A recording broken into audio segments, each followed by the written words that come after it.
Jätteintressant. Jag tycker att det Theo och Mattias har pratat om är väldigt spännande. Tjänsterna som kommer och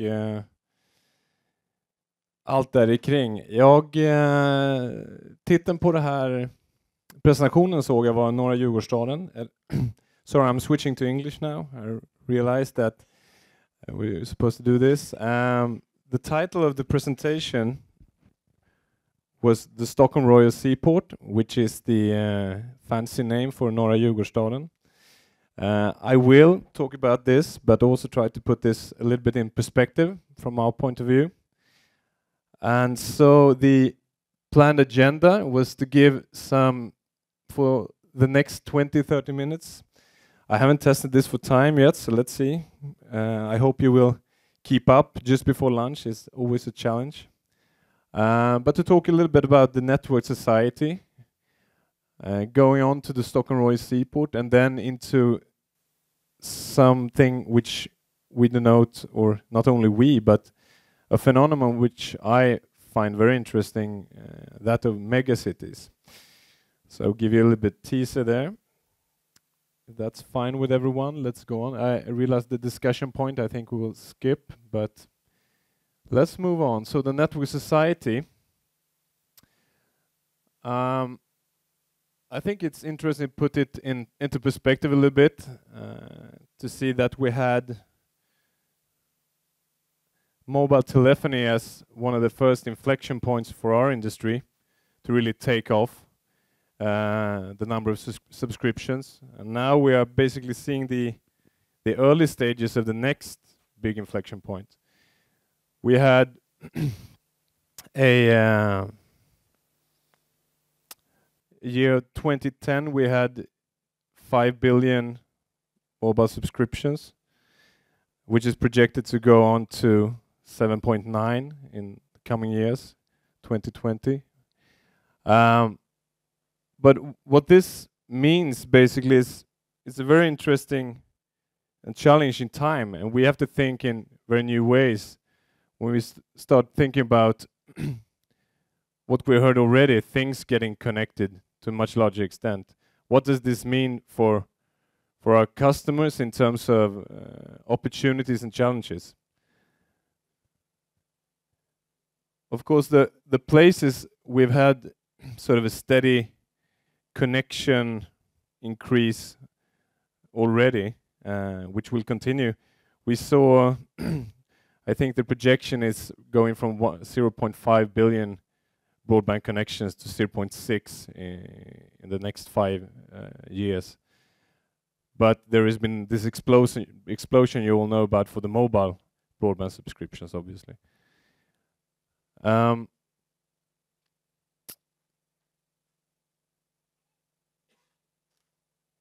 But I think this is very interesting to have this perspective that we're really on the verge of something to happen.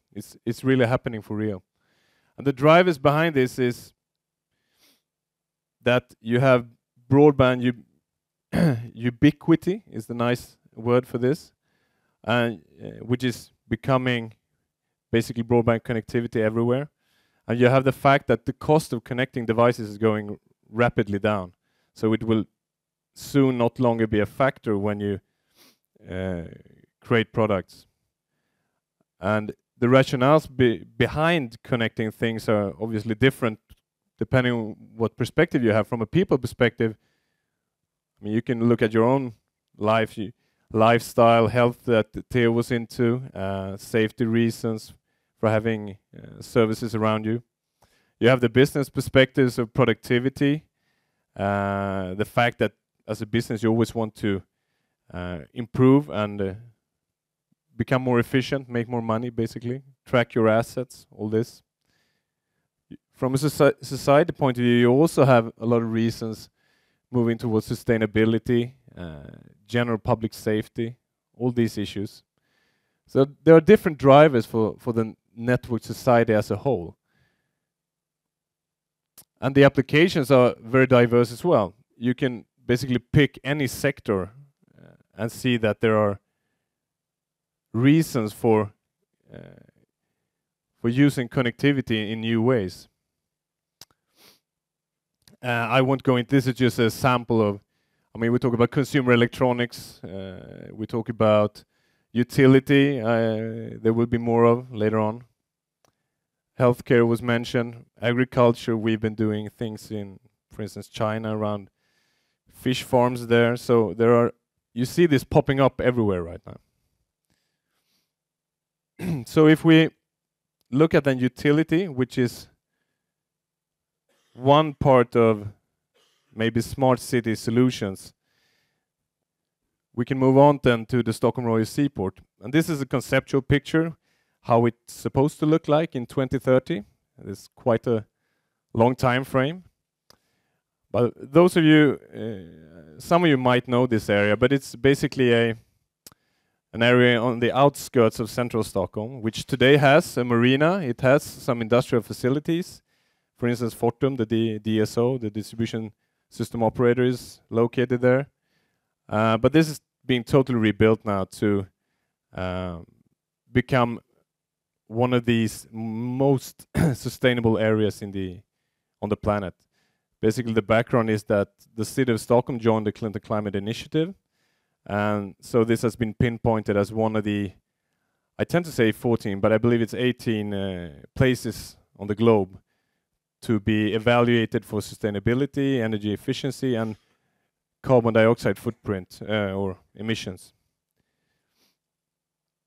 So it's supposed to be a world-class urban neighborhood and a showcase. In the end, it's supposed to be 10,000 new apartments and 30,000 workplaces. I have to glance to really get the figures right. But the focus is on carbon dioxide reduction. And now, I was supposed to mention in the last slide that what's been going on lately is that there has been 2 pre-studies running that we have been involved in from Ericsson.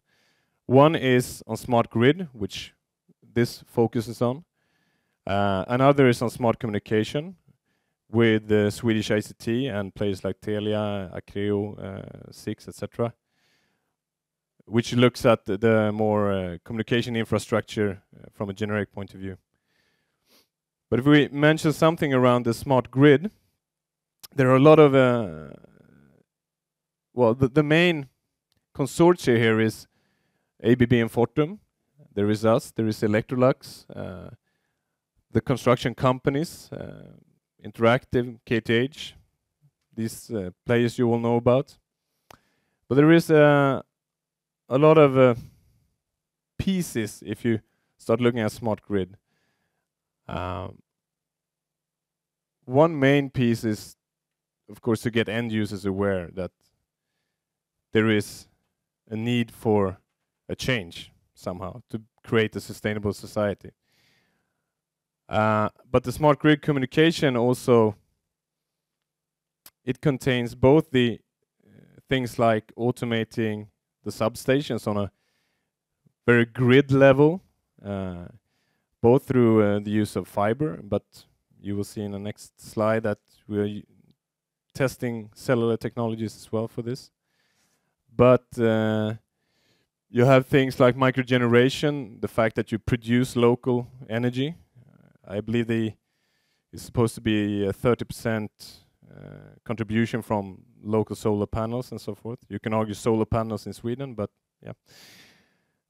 Energy storage solutions, demand response, to be able to balance out the, it's peak shaving, time shift loads on behalf of the electricity grid. These kind of use cases. Smart metering might not be it's very hot globally as a topic. It's being smart meter rollouts and mandates from within the European Union and so forth. Of course, in Sweden we have 100% penetration already of smart meters, but it's also about making the time intervals different and investigating new pricing models around this. Finally, electrical vehicles, something we are looking a lot into. When you go to public charging, for instance, authentication of users to be able to charge for the charging, so to speak, all these issues that arise. And when you start introducing electrical vehicles and microgenerations, you get a lot of more fluctuations for the grid, the overlying electricity grid. That's also when you need to connect this to the demand response signaling to be able to handle this in your load predictions for how the consumption patterns will go. Today, the electricity companies have very good knowledge based on statistics from, I don't know, 30, 40 years of how we behave and how the patterns are looking. But there's a lot of changes coming to this.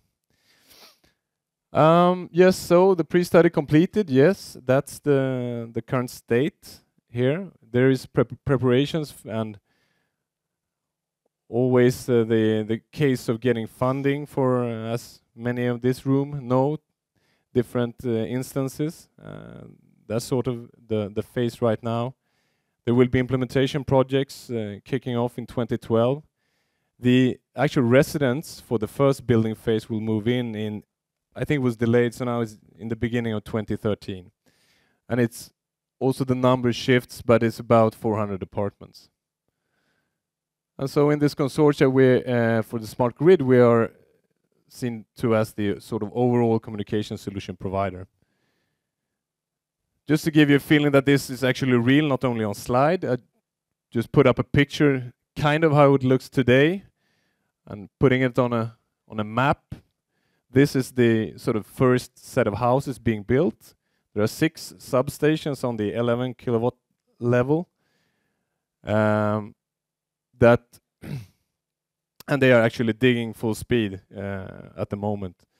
And it's so we're putting down fiber there, or Fortum is putting down fiber that we coincidentally have sold them. But also we are, of course, evaluating, because fiber is great. I mean, nothing wrong with fiber. And you have a huge opportunity when you build a new area like this. But we're also evaluating then the use of LTE or 4G for the substation communication and automation for areas where you don't have this possibility, where you have to do retrofit to existing installations, so on. We have a bunch of things we're looking at in this. Basic infrastructure, I talked about the fiber, power cables, the LTE, demand response, which also then of course includes the things coming from Swedish ICT. We have seen the connection to sensors and actuators for all kinds of reasons. This is of course then utility specific services, but you should be able to of course have as a generic infrastructure as possible for sustainability purposes. You have what I believe Anders will talk about later. You have this actual end sensors where we obviously have a lot of looking at different technologies. Theo mentioned Zigbee. I'm sure 6LoWPAN and IPS Alliance will pop up later on. All these kind of things that is around, and the need for standardization, as Theo mentioned, is there. Service enablement, I'm not sure. It might relate to what Linda, I think, from Telia was going to talk about. But here we are actually looking at support services on the network side for the utility to be able to uniformly address resources out in the buildings and homes. Things like data collection. Secure messaging data collection, mainly from meters then, but it could be any sensor data. How to manage this data, how to expose it to external systems in a controlled way, which is also related to the information management system, which is something that is maybe one level up from this. Because this is about collecting data from the utility domain, but then the city of Stockholm needs obviously to prove to the Clean to Climate Initiative that this is a very sustainable area compared to the other one next to it. So they need to collect a lot of data from utility, from waste management, from transport, from all these different sectors, and make an evaluation out of this. And this is also something that will be coming into this project. Oops. So before everyone runs to lunch. Just mega cities. It's so what does anyone have sort of a in their head? Do you know when I say mega cities what I really am referring to? Some of you might. I mean, it was quite new to me recently as well. What we mean, and to me, it's more of a problem-oriented word than smart cities, which is more tech-oriented, in my perspective at least. And it's a phenomenon which, well, this is maybe not the biggest problem you see, but the definition, if you try to Google it or look Wikipedia or something, would be that to qualify as a megacity, you need to have at least 10 million people. I mean, from being in Sweden, I mean, me living in Stockholm, it's very still, you know, it's a long way to go to be there. So you're thinking, okay, how is this really a problem? I mean, how many can there be? But this is actually a phenomenon that is growing rapidly. I mean, we see all over the globe these huge cities popping up. I know a few years ago, I think there was the time where there were sort of an equal amount of people living in cities as in the countryside or in out of the cities. But it's the urbanization is rapidly is going on as we speak. And you know, just looking at China as an example, and how the cities are sort of expanding and all almost growing together. I mean, nearby cities are becoming one city. And looking at the world map, I mean, dominantly Asia, of course, but you see this everywhere now. And if you start really to think about this, okay, what does this mean? I mean, it's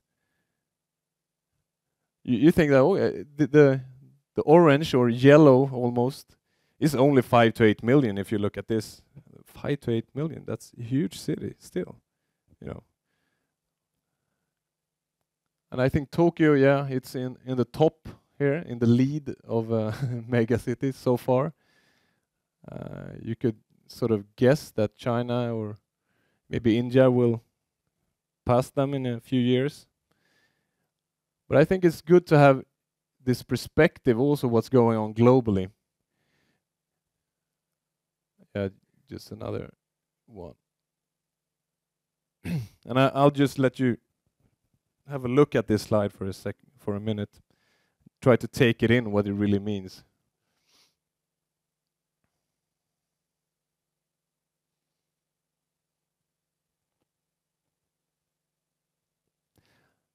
I mean, there will be new problems, or there are already problems out there, to which the things discussed here, for instance, are viable solutions or part of the solution. I don't think there will be one silver bullet to solve all the issues of a mega city. But because there are many challenges of the actual growth of the city as such, the education and healthcare in the slums, traffic. I complain when I go to Kista in the morning of Essingeleden in Stockholm. I mean, it's nothing. All these issues to which connected objects, sensors, actuators, and the services around this might play one part in the overall solution. Because there is a requirement, the requirement as such is that you will need many solutions to try to address the issues. And that's why also we are, if I recap to the Stockholm Royal Seaport, is just one of the places we are right now trying to figure out parts of this, parts of one of the solutions. I mean, looking at the utility is one thing. Looking at water monitoring using sensors, etc., it's another thing. Transport, Theo mentioned smart commuting. It will be, times 10, I guess, or times many, when you go to these contexts. So this is a very high level, but I think it's very interesting to get this perspective with you before lunch, at least. Yep, we will not have a discussion, as they don't. So thank you very much.